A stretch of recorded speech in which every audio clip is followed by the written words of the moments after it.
Uni academy میں آج ہم اشنا کے بارے میں بات کریں گے۔ اشنا جسے دگڑ پھول عام طور سے کہا جاتا ہے، چھڑیلا کہا جاتا ہے، لیکن اس میں صرف غذائی خواص ہی نہیں ہے کہ اس میں بے شمار ایسے دوائی فوائد ہیں کہ جن کو دیکھ کر ہمیں تعجب ہوتا ہے۔ آئیے جانتے ہیں اشنا کے بارے میں۔ اشنا کو انگریزی میں اسٹون فلاور کہتے ہیں کیونکہ یہ پتھروں پہ اگا ہوا نظر آتا ہے، اسی لیے اسے اسٹون فلاور کہا جاتا ہے، اور اسنیا بھی کہتے ہیں۔ لاطینی میں اسے پرمیلیا پرلاٹا کہتے ہیں۔ لیفٹ سائڈ پہ آپ کو نظر آ رہا ہے مختلف رنگ کا، کچھ سرخی مائل بھی ہے، لیکن بیرونی سطح جو باہری سطح رہتی ہے اس کی وہ سفید رہتی ہے، جیسا کہ یہاں نظر آ رہا ہے۔ لاطینی میں پرمیلیا پرلاٹا، عربی میں شبیہۃ العجوز، عجوز بوڑھے کو کہتے ہیں، تو اس طرح سے رنکلڈ ہیں، اس کے جھریاں لگی ہوئی ہے، اسی لیے اس کو بوڑھے سے مثال دی گئی ہے۔ دوالا بھی کہتے ہیں، فارسی میں غاسول کہا جاتا ہے، ہندی میں چھڑیلا، چھیل چھبیلا، اور مراٹھی میں دگڑ پھول کہتے ہیں، دگڑ پتھر کو کہتے ہیں، گجراتی میں چھڑیلو یا پتھر پھول، اور آیوروید میں شیل پشپا کے نام سے جانا جاتا ہے۔ اس کا حصہ مستعملہ یہ پورا پودا ہی جو ہے وہ استعمال ہوتا ہے، پودا کہنے کے لیے ہے، لیکن یہ خاص سائنسی قسم کہا جاتا ہے جسے لائکین نام دیا جاتا ہے۔ یہ پھپھون اور کائی کی ملی جلی ایک نسل ہے۔ کائی الجی اور پھپھون فنگس کی جیسی چیز ہے، یہ اس سے ملی جلی قسم کا ایک نبات ہے، بہرحال نبات میں شمار ہوتا ہے، یہ نہ منرل ہے، نہ معدنی دوا ہے، نہ حیوانی دوا ہے، اسے لائکن کہا جاتا ہے سائنسی اعتبار سے۔ اس نبات میں پتے، تنے اور جڑ کو ایک دوسرے سے الگ پہچاننا بڑا مشکل ہے، نہ آپ اس کے تنے دیکھیں گے، نہ اس میں کوئی شاخیں، پتیاں نظر آتی ہیں، نہ جڑیں نظر آتی ہیں۔ یہ ایک ایسی چیز ہے جسے کہا جاتا ہے اشنا۔ 6 سے 8,000 فٹ اونچے پہاڑوں کی بلندیوں میں ادھر نظر آتا ہے اور خودرو طور سے اگ جاتا ہے، یہ اپنے آپ سے اگ جاتا ہے، کوئی اس کو افزائش یا کاشت نہیں کی جاتی اس کی۔ درختوں کے تنوں یا پتھروں کے سطح سے چپکا ہوتا ہے، خشک ہونے پر اسے بآسانی ہم الگ کر سکتے ہیں۔ آئیے دیکھتے ہیں مختلف قسم کے اشنا یا چھڑیلا۔ یہ دیکھیے لیفٹ سائڈ میں آپ کو بیرونی طور سے باہری اعتبار سے بالکل سبز چھڑیلا نظر آ رہا ہے، اس کے پیچھے کی جو حصہ ہوگا وہ سیاہ ہوگا، سبزی ہوگا، اور یہ کسی چٹان یا پہاڑ کے دامن میں یا اس کی سطح پر اگا ہوا ہے۔ اس کے علاوہ ایک اور بھی ہے قسم، یہ دیکھیے یہ بھی چٹانوں پر اگا ہوا ہے، آزو بازو میں باقاعدہ یہ الگی یا سبز نباتات نظر آ رہے ہیں، لیکن یہ جو اتنا حصہ ہے یہ اشنا ہے، جس کی بیرونی سطح آپ کو کچھ ہلکی سی نیلی نظر آ رہی ہے۔ مختلف جگہ پر اور درختوں پر اگنے والا یہ بہت سارے دوائی خواص رکھتا ہے۔ آئیے ایک اور قسم دیکھتے ہیں۔ یہ دیکھیے یہ کس طرح سے یہ گرا ہوا ایک درخت ہے جو تقریباً خراب بھی ہو گیا ہے، لیکن اس پر یہ چھڑیلا اگا ہوا ہے۔ یہ ایک درخت کی، اور اس کے تنے پر یہاں پر یہ چھڑیلا اگا ہوا ہے، اشنا اگا ہے۔ اخروٹ کے درخت پر اگا ہوا اشنا اچھا مانا جاتا ہے، مختلف جگہ پر اگنے کی وجہ سے، چٹان پہ، چھوٹے پتھر پہ، کسی اور پتھر پر، کسی درخت پر، تو ہر درخت کے خواص کی وجہ سے اس میں بھی دوائی خواص کی تبدیلی آتی ہے، لیکن کہا جاتا ہے کہ اخروٹ کے اوپر اگا ہوا اشنا سب سے بہتر مانا جائے گا۔ اشنا جیسی نسل کے لائکن یعنی اس قسم کے جو نباتات پائے جاتے ہیں، اس کی صرف ہندوستان میں آپ غور کیجئے 2,450 قسمیں پائی گئی ہیں، اور جدید تحقیقات سے تو حیرت انگیز نتیجے ہیں، اس میں کم سے کم 700 فعال اجزاء یعنی فائٹو کیمیکلز ملے ہیں۔ یہ ایسی بظاہر معمولی سی نظر آنے والی چیز اشنا چھڑیلا، لیکن دوائی اعتبار سے یہ بڑی کارآمد ہے۔ رنگت اوپری سطح جو ہے سبزی مائل سیاہ، آپ دیکھیں گے یہ سارے آپ کو نظر آ رہے ہیں، سبزی مائل سیاہ، یہ سبزی رنگی ہے، اور اس کے بعد یہ بھی دیکھیے چھوٹے سے درخت پر یہ ایک چھوٹی سی ٹہنی ہے، اوپر یہ چھڑیلا لگا ہوا ہے، اشنا اگا ہوا ہے۔ اس کی اوپری سطح جو ہے وہ سبزی مائل ہو جاتی ہے، اور نچلی جو سطح ہوگی وہ یا تو سفید ہوگی یا سیاہ ہو جائے گی۔ خوشبو اس کی امبر جیسی ہوتی ہے، اور اسی خوشبو کی وجہ سے یہ ہمارے کچن میں استعمال ہوتا ہے، عام طور سے خوشبو کے طور پر، لیکن اس کی دوائی خواص ایک الگ چیز ہوئی۔ سفید خوشبودار بہتر مانا جائے گا، اور سیاہ قسم جو ہوتی ہے وہ خراب قسم سمجھی جاتی ہے۔ مزہ اس کا تیکھا، تھوڑا کسیلا ہوتا ہے، اور پھیکا بھی رہتا ہے۔ بوٹینیکل پارٹ دیکھتے ہیں، اس کا کوئی بوٹینیکل ڈائیگرام الگ سے نہیں ہے، یہ دیکھیے بہت قریب سے ہم نے آپ کو اشنا بتایا ہے۔ یہ پتی جیسا حصہ ہے، لیکن کچھ سمجھ میں نہیں آتا یہ پتی ہے کہ تنا ہے کہ کیا ہے، اور اس میں آپ یہاں پر غور کیجئے کہ باریک باریک روئیں ہوتے ہیں ان کے کناروں پر۔ اب یہ کیا چیز ہے، اس تنا ہے یا اس کی جڑ ہے، کچھ کہا نہیں جا سکتا۔ یہ ہے اس کا بوٹینیکل ڈائیگرام، اور مختلف قسم کے اشنا جو ہے یہاں پر نظر آ رہے ہیں آپ کو۔ ہر ایک کے بیس الگ ہوتا ہے، کبھی پورا کا پورا راؤنڈ سمجھ میں آتا ہے، کبھی کسی ایک دیوار سے اگتا ہے اور اس طرح سے اگتا چلا جاتا ہے۔ یہ دیکھیے تھوڑا سا یہاں پر بتانے کی کوشش کی ہے آپ کو کہ کس طرح سے ایک اشنا جو ہے شروع میں بالکل دیوار سے چپکا رہتا ہے، پھر وہ نمو پاتا ہے تو اس کی کچھ ابھار، پتیوں جیسے ابھار آتے ہیں، اور اس کے بعد وہی حصہ بڑھتا چلا جاتا ہے۔ ہے، اور اسے ہم پیل آؤٹ کرتے ہیں، جب اسے نوچتے ہیں تو جو ہاتھ میں آتا ہے وہ اشنا کہلاتا ہے۔ ہند و پاک میں یہ عام طور سے ہند میں تو کشمیر ہے، شملہ ہے، چونکہ یہ میں نے بتایا کہ بہت اونچے پہاڑی علاقوں میں نظر آتا ہے اور خضرا طور سے اگ جاتا ہے۔ ہماچل ہے، نینی تال ہے، کیرالہ سائڈ پہ بھی کچھ جگہ پہ مل جاتا ہے، لیکن عمومی علاقے یہ ہیں۔ پاکستان میں مری کا جو علاقہ ہے وہ بھی ٹھنڈا علاقہ کہلاتا ہے، وہاں پر بھی یہ پائے جاتے ہیں، اور دنیا میں فارس، عراق اور جدہ میں یہ عام طور سے دیکھا گیا ہے۔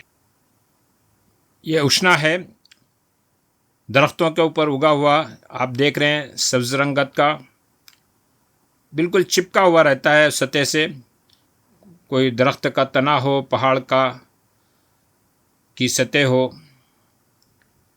پچھلی سطح عام طور سے یا تو سبز ہوتی ہے یا سیاہ ہو جاتی ہے، سفید درخت کی اور مقام کی نوعیت سے۔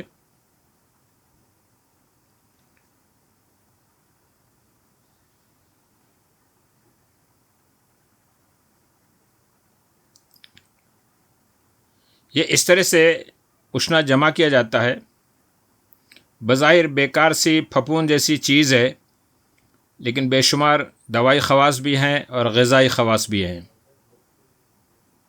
بہترین مقوی قلب اور خفقان اور پالپیٹیشن کے لیے استعمال ہونے والی شے۔ یہ ایک ٹیلے پر چھوٹا سا پتھر پڑا ہوا ہے، اس پر کیسے اشنا اگا ہوا ہے۔ دگڑ پھول اسی لیے کہتے ہیں، یہ پتھروں پہ اگ جاتا ہے۔ 6 سے 8 ہزار فٹ اونچی مقامات پر یہ پایا جاتا ہے، اس لیے ہندوستان میں جو بالائی علاقے ہیں، نینی تال، پنجاب، کشمیر، ہمالیہ کی وادی،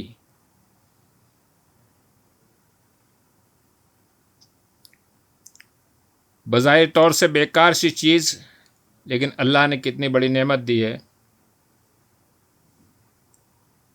آئیے اب ہم اشنا کے افعال و خواص کے بارے میں بات کرتے ہیں۔ اشنا جیسی معمولی سی چیز اور کتنے دوائی خواص رکھتے ہیں، ذرا آپ غور کیجئے۔ یہ مقوی قلب ہے اور مفرح قلب ہے، دونوں خاصیت اس کے اندر پائی جاتی ہے۔ یہ مقوی معدہ ہے، مسکن الم ہے، نالجیسک ایفیکٹ ہے، دردوں کو دور کرتا ہے، دافع تعفن، اینٹی سیپٹک ایفیکٹ بھی پایا جاتا ہے۔ بظاہر اسے گندی جگہ پر، پہاڑوں پر اور تنے پر اگا ہوا رہتا ہے، لیکن اس کے اندر دافع تعفن خاصیت پائی جاتی ہے۔ یہ محلل آرام ہے، ورموں کو تحلیل کرتا ہے۔ یہ قابض ہے، اسٹرینجنٹ ایفیکٹ بھی رکھتا ہے۔ مقوی دماغ بھی ہے، جہاں مقوی قلب ہے، مقوی معدہ ہے، وہیں مقوی دماغ بھی ہے۔ اور تریاق سموم حیوانی، بہت سارے اینیملز اور کیڑے مکوڑوں کے زہروں کا تریاق ہے اس کے اندر۔ یہ مدر بول و حیض ہے، بول کا یعنی پیشاب کا بھی ادرار کرتا ہے اور حیض کو بھی جاری کرتا ہے۔ یہ مفتت حسات و کلیہ و مثانہ ہے، یعنی گردے اور مثانے دونوں میں جو اسٹون پائے جاتے ہیں ان کو توڑتا ہے، لیتھوٹرپٹی ایفیکٹ رکھتا ہے۔ یہ ساری دونوں خاصیت تو ایک دوسرے سے ملتی جلتی، یہ اکثر اب آپ جان ہی گئے ہوں گے۔ آئیے ان افعال و خواص کی بنیاد پر کن مقاصد کے تحت اور کس طرح استعمال کر سکتے ہیں۔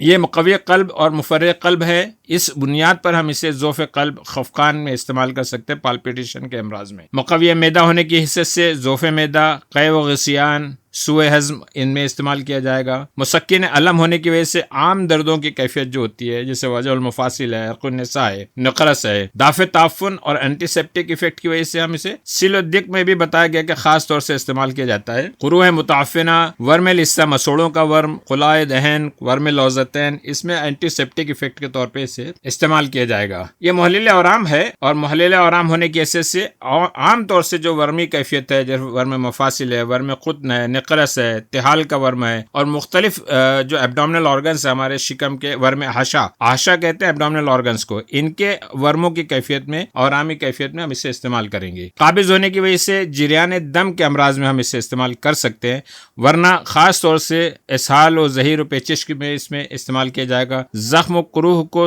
خشک کرنے کے لیے اس کا اسپرنکل کیا جائے گا، اس کا ضماد لگایا جائے گا، اس کا مرہم تیار کر سکتے ہیں۔ مقوی دماغ ہونے کی حیثیت سے برین ٹونک کے طور پہ اسے ضمادن پیشانی پر اور لخلقے کے طور پر ہم اسے استعمال کرتے ہیں۔ ذوف دماغ، صداع ہار اور سرا میں مرگی، ایپیلیپسی جسے کہا جاتا ہے۔ تریاق سموم حیوانی میں سموم حیوانی یعنی کیڑے مکوڑے، بھڑ، شہد کی مکھی، ان کے کاٹے ہوئے پر اگر آپ اس کا ضماد کریں گے تو بڑے سکون بھی مل جاتا ہے، اور ان کا جو زہریلا اثر ہے اور ان کی تکلیف جو ہے وہ دور ہو جاتی ہے۔ مدر بول و حیض ہونے کی حیثیت سے ہم خیساندے کے طور پر عسر بول، پیشاب ہونے میں تکلیف، ڈسیوریا اور احتباس سے بول یعنی رک جانا، پیشاب کا رک جانا، یہاں پر ہم استعمال کریں گے بطور خیساندہ، صرف بھگا دیں گے اشنا کو، اچھی طرح سے اس کا محلول تیار کر لیں گے اور نتھار کے پانی پی لیا جائے گا۔ زمادن اسے ہم مثانے کے اوپر لگاتے ہیں اور تاکہ پیشاب کا ادرار ہو سکے۔ مفتت حسات ہونے کی وجہ سے جتنے بھی حساتی امراض خاص طور سے مثانے میں، یوریٹر میں،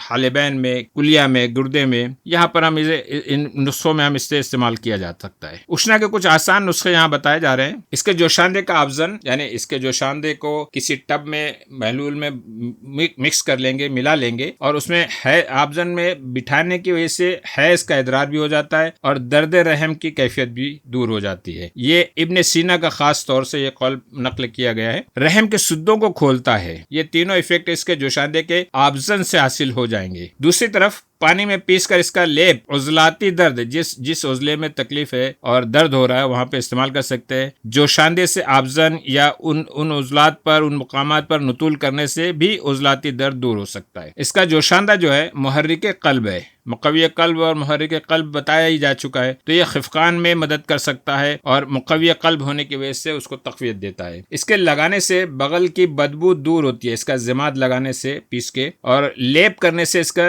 جو زخم پر اگر آپ اسے بطور مرہم استعمال کریں گے تو نرم گوشت لاتا ہے، کھرن نہیں بنتی، سخت گوشت نہیں بلکہ نرم گوشت لاتا ہے، اچھے سے ہیلنگ ہوتی ہے، اس کے کیلوائڈز جو بننا ہوتے ہیں وہ سب نہیں بنتے اس میں۔ یہ گرم خشک مزاج کا حامل ہے، وہ بھی پہلے درجے میں۔ اس کی مقدار خوراک 3 سے 5 گرام بتائی گئی ہے۔ اس کو استسقاء کے لیے نفع خاص بتایا گیا ہے۔ اس میں بہت سارے دوائی خواص ہیں، لیکن خاص طور سے نفع خاص جو بتایا حکمہ نے تو استسقاء میں، کیونکہ یہ مدر بول ہے، یہ مضر ہے اما کے لیے۔ مصلح کے طور پہ انیسون استعمال کی جا سکتی ہے تاکہ اس کی مضرت دور ہو سکے۔ یونانی ادویات میں جو مضرت کا معاملہ ہے وہ زائد استعمال کی بنیاد پہ ہوتا ہے۔ کثرت سے مقدار خوراک جو طے کی گئی اس سے زیادہ استعمال کرنے پر یہ مضر اثرات ظاہر ہوتے ہیں۔ اس کی اصلاح کے لیے پہلے سے اگر ہم اس میں انیسون وغیرہ استعمال کر لیں، جس سے دوسری نبات میں دوسری مسئلے بتائے گئے ہیں، تو مضرت جو ہے وہ کم ہو جاتی ہے۔ بدل کے طور پر سنبل الطیب، بالچھڑ جسے کہا جاتا ہے، اسے استعمال کیا جا سکتا ہے اشنا کی جگہ، وہ بھی ایک خوشبودار نبات ہے۔ دستیاب مرکبات اشنا کے جو مارکیٹ میں اویلیبل ہیں وہ دوال مسک، معتدل ہار اور بارد سب میں استعمال ہوتی ہے۔